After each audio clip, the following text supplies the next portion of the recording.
I Don't Want to Go to Mars by White Lies.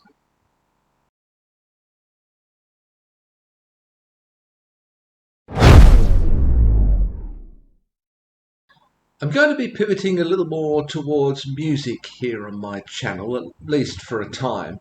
I'm going to feature some more songs by various artists. Don't worry, Swifties, Saturday is still going to be set aside for Taylor. Now, I'm not a musician or any kind of musical expert, self-declared or otherwise. These will just be songs that I happen to like for one reason or another. Many of them may be unknown to you, others pretty well known. Maybe this will be an opportunity to present to you some music that you may not otherwise come across. I'm going to start today with a song by a band called White Lies, a song called I Don't Want to Go to Mars. White Lies are an English band formed back in 2007 in London. They're basically a three-piece outfit labelled as post-punk revival, whatever that means. They're basically indie rock, alt rock, with hints of new wave, new romantic. So in that sense, they're a revival of post-punk 70s, 80s music, I guess. The song I'm going to feature today was the second single off their sixth album, released in 2022. The album is called While I Try Not to Fall Apart, and this song is I Don't Want to Go to Mars. So let's get straight into it.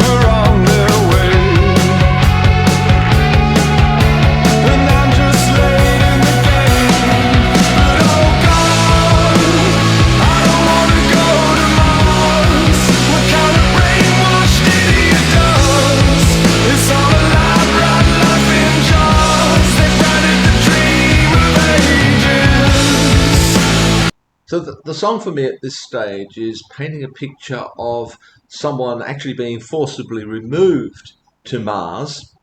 All his stuff's packed away, they say his friends are on the way. He hasn't volunteered for this, he's being sent away.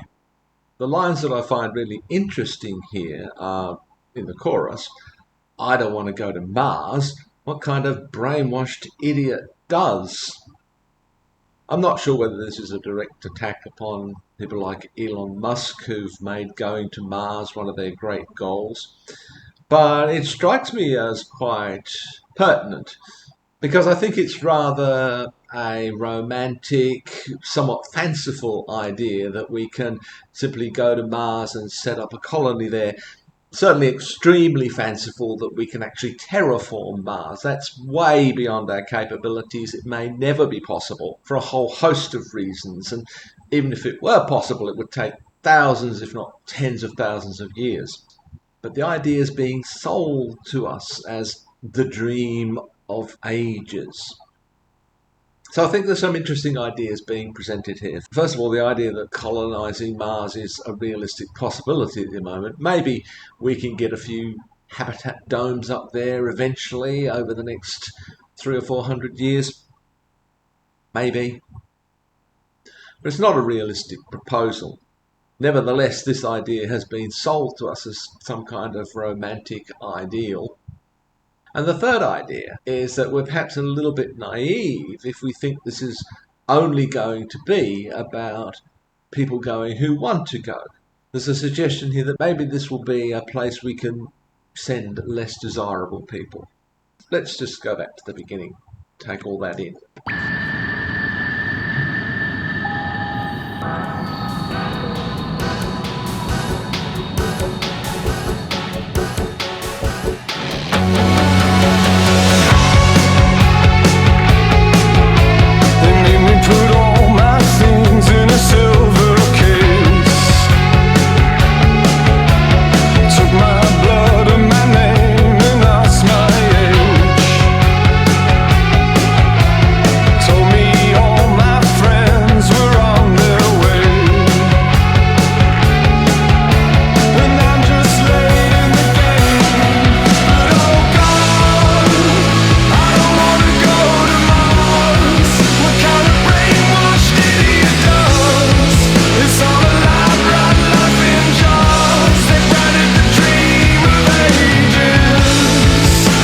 Also, I like the line there, it's all a lab rat life in jars.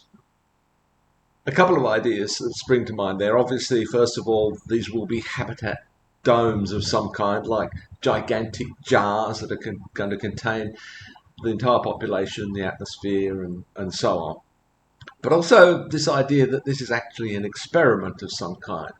And I guess that's another sinister aspect that they're suggesting here, that the people who want to set up a colony on Mars may have ulterior motives, namely that this is some kind of experiment. The people who go there are going to be lab rats.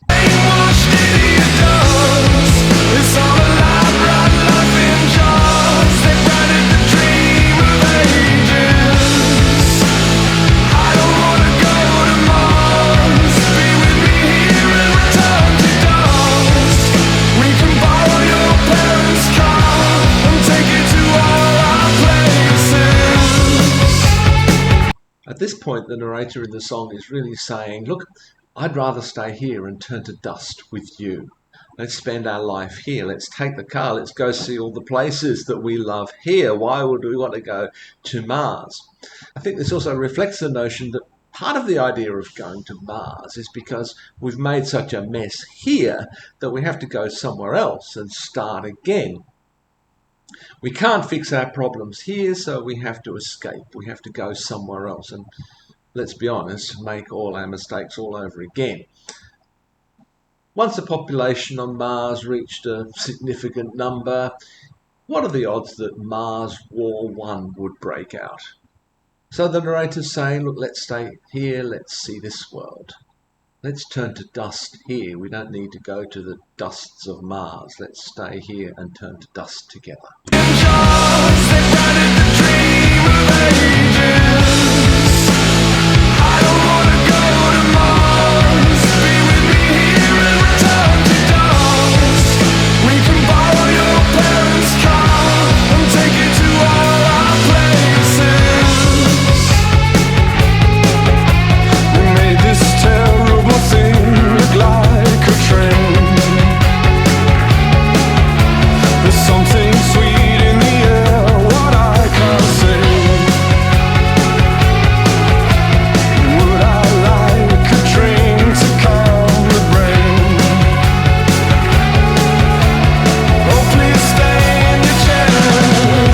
The picture presented to me here, it reminds me a bit of 2001: A Space Odyssey, when they're first going up to the space station in the rocket. It's kind of set out like an airline with air hostesses and so on. Here he describes this as a kind of train where refreshments are served. But again, there's a hint that there's something suspicious about this. There's something sinister about this. It's made to look like a train, but it isn't. There's some strange scent in the air. What could that be? Is there some kind of drug being pumped into the air that they're breathing? And then the offer of a drink, also laden with suspicion. What's going to be in the drink? So again, there's a suggestion that all of this is not what it seems. There's something sweet in the air, what I can't say.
4 years have gone by and there's no celebration of the passage of time, no birthdays celebrated.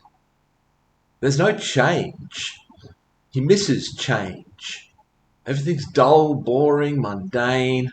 There's nothing to shake them out of their lethargy. They can go for a walk near the abyss, walking out on the surface of Mars, approaching an abyss with a friend that you don't like particularly. Again, there's a hint of something sinister here. Why does he want to approach an abyss with a friend that he doesn't like? A hint of conflict beneath the surface, I think, in this otherwise dull, boring life that they've established for themselves there on Mars. It's been another 4 years and not one birthday cake. We sometimes sleep all day and never shake. You could hide the abyss with a friend you hate. Oh, I miss the news and change. But oh God, I don't wanna go to Mars. What kind of brainwashed idiot does? It's all a lie, right life in jars. They planted the dream of ages. I don't wanna go to Mars. Be with me here and return to dust. We can borrow your parents' car and take it to all our places.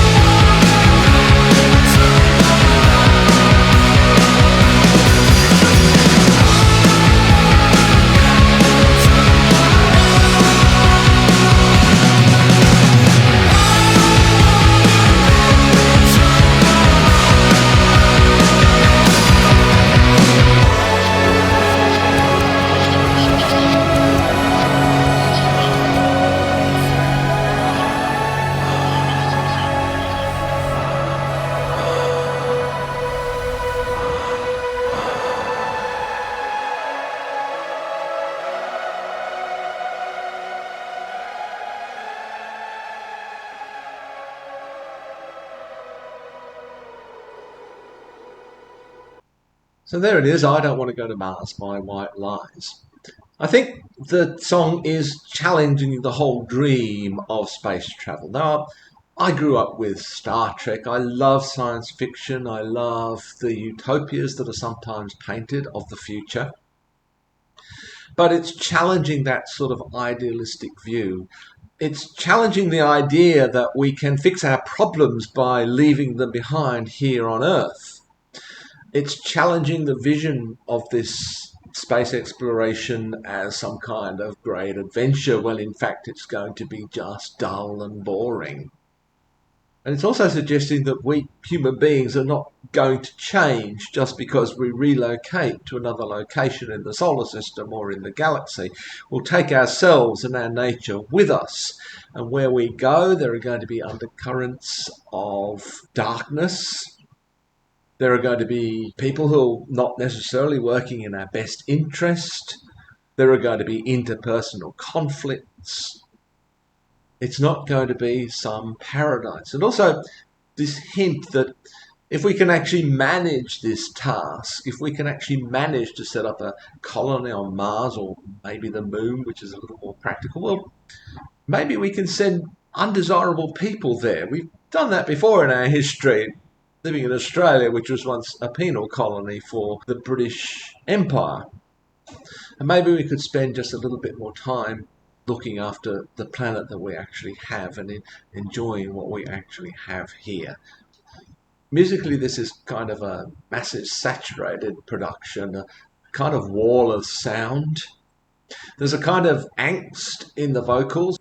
There's something in Harry McVeigh's voice that just always speaks to me of anxiety. It's a big anthemic kind of song, but with some interesting ideas sprinkled in there. So there it is, White Lies. I don't know whether you've ever heard of them before. Maybe this can be an introduction to their music for you. I hope you enjoyed it. Let me know what you think in the comments below.